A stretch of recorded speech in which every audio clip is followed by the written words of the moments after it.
Okay, this is a rant video against Fujifilm. No, not the company, the owners.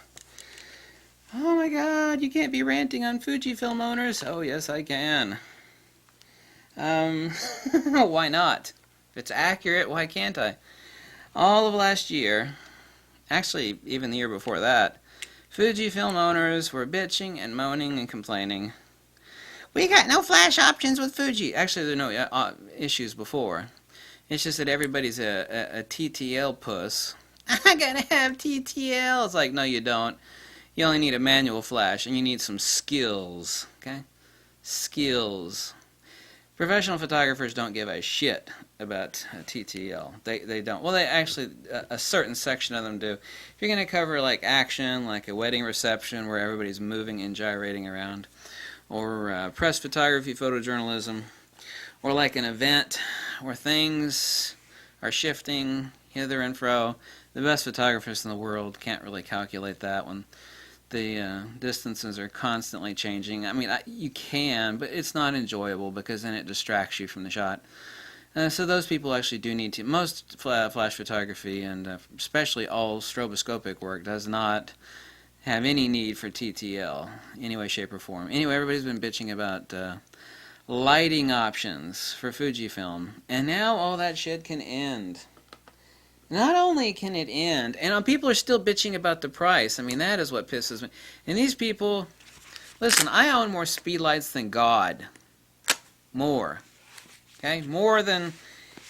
I've got more speedlight mods than everybody else on YouTube combined. Everybody, the top 10, top 20 people combined. That's a hardcore fact. I dropped my plate on the floor. Do you know what Nikon's got? Nikon's been making speedlights now for their systems for decades. I've got a lot of them. Been recommending to people, including some of the old ones for use with the Fuji. There we go. Now we're set up, right? There's nothing to bitch about now. All these people... Listen, let's point out, let's go down the list of the BS that the Fujifilm owners are complaining about. They say, oh my god, this flash... Now listen, what this speedlight has as far as a deficiency, by the way, it's kind of ingeniously designed compared to Nikon speedlights, because Nikon speedlights intimidate the shit out of people. If you've never used a Nikon speedlight, they're as complicated as a high-end DSLR. It's like, oh my god, the menus, this thing is a nightmare. This thing is as feature-laden as an Nikon. By the way, the Nikon speedlights don't have Wi-Fi either, so I mean, people need to shut the hell up about that. Do you know what Nikon's new speedlight costs? $600, the SB5000. This is $450. This is not too expensive. You'll say, oh my god, you have to buy two of them. I do have two of them, but I would not use them in combo with each other. I just don't need that crap. Don't need it at all. You have to have two of them for them to communicate with each other. Really? You're just a person that doesn't know how to use lighting equipment properly. This is not expensive. This is a very feature-rich speedlight. I know it's made by Metz. Fujifilm delayed the release of this to fix an error on it overheating. I've not had a single person ever report anywhere that I've seen, ever, that this has an overheating issue. The compatibility... I'll spit it out here soon. Whoopsh. The compatibility with the Fujifilm X-T2, X-T1 has been marvelous. The layout and the ergos, the menu ergos, the system layout is divinely simple. Feature-rich and yet divinely. You have 5 stops. It's even better than Nikon's. You have 5 stops of exposure compensation. Okay, well that's okay. No, you have 5 stops of exposure compensation and high-speed sync. That doesn't even work properly on Nikon's system. It doesn't. What the hell are you bitching about? Yeah, it's $450. Yeah, so what? That's $150 less than Nikon's one, which is insanely complicated, doesn't have the same features as this one does. So what the hell are you bitching about? All those people out there complaining that this speedlight, the EF-X500, is too expensive, they're idiots. They're flat-out idiots. When you ask them, like, what a feature-rich TTL speedlight with high-speed sync capability costs, it's like, well, compared to what? Oh, Fujifilm said it's too expensive. The hell are you talking about? The hell are you talking about? I have the Air 1 Commander, which is a radio unit. Full radio, not optical, but radio. You can command a buttload of speedlights, like the I-60A speedlight. It's the guide number 60. Nice, tiny, compact little flash made by Nissan.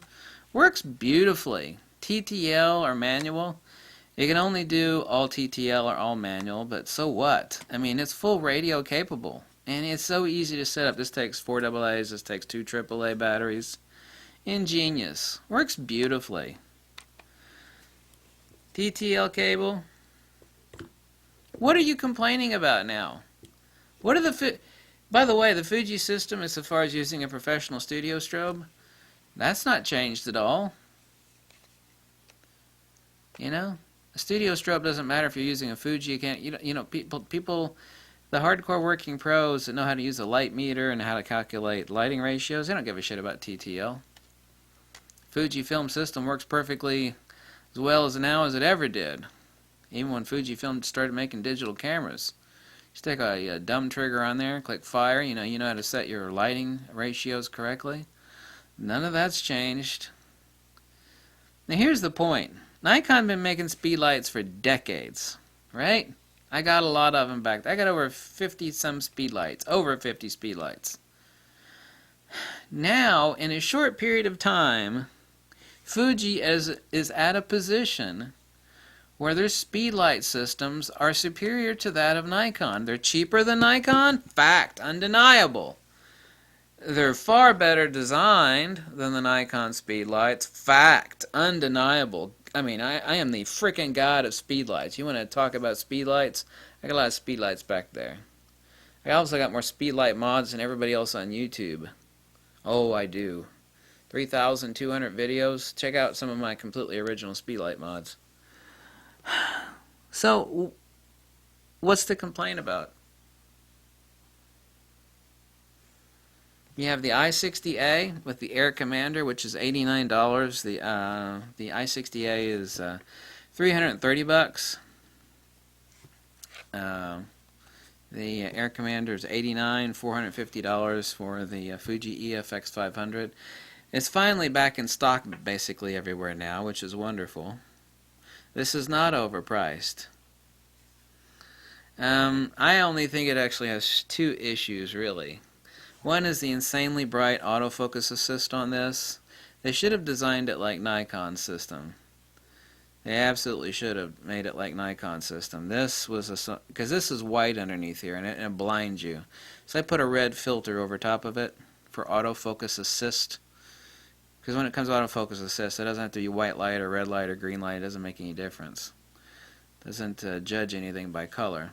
So that's a mistake. The second mistake is being able to drop a hardcore battery pack on this. I mean, like a hardcore battery pack.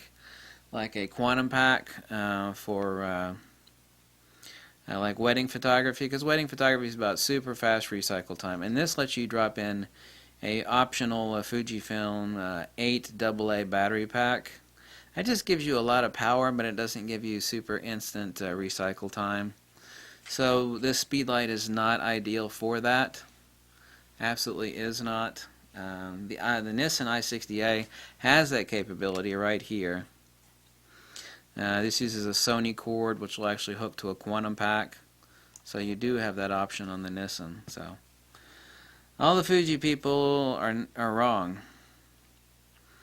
This speedlight is not too expensive. This is the D700A, which if you get it with a pack with the Air 1 Commander, which is out of stock basically now everywhere. This is a rather large speedlight, but it is full radio capable with the Air 1 Commander. So, Fuji's now in a better position than Nikon is on speedlights. Both high-speed sync, better high-speed sync too, by the way, better. And cheaper. It's $150 cheaper than the equivalent Nikon SP5000. So now what do Fujifilm owners have to bitch about? Because that's all they did last year. Now they bitch about, I don't like what that EF-X500 is $450. That's just too expensive. And then I go, compared to what? Compared to what? I didn't bring the i40A out here. So anyway, thanks for watching. So now all the Fujifilm owners can, yeah, zip it. Let me know if you have any lighting questions about your Fujifilm X-T2, because I've got the answer for it in one form or another. So thanks. Bye.